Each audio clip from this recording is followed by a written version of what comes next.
We all know what happens when Hollywood celebrities decide they want to become political activists instead of entertainers. More often than not, their careers end up taking a hit. And that's exactly what's unfolding with Alan Ritchson after his crazy political comments.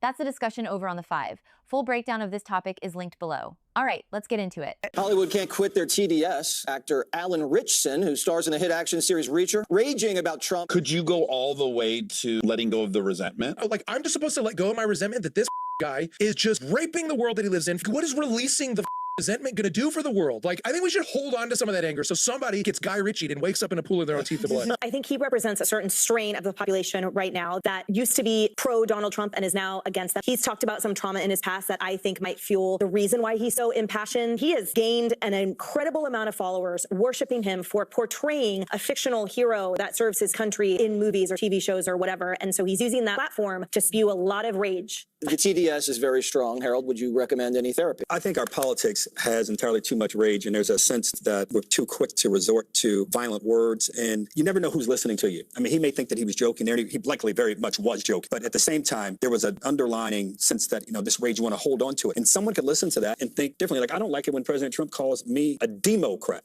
Now, I think it's funny, but there's some people who may think differently of it. Once you start talking about killing somebody, it has to be condemned. This has nothing to do with politics, and he wasn't joking. It says absolutely nothing about Donald Trump, but it says too much about him. Resentment, it's like taking a poison and waiting for the other person to die. And if you look at him, it is really a powerful contrast. A guy that is so physically fit, but spiritually he's diseased. He's not enjoying himself. This is not TDS. TDS is something else. There's something deeper. Emily alludes to it, and it serves as an example to a lot of the things that we've seen on the streets, the assassination attempts, is that there are underlying issues to the actions that if you remove the Trump is evil narrative, there's something else there. And I think, when the interviewer was trying to get at the fact that it's the resentment that is eating him alive, and he's essentially poisoning himself. The box office receipts don't lie, and the numbers here are brutal.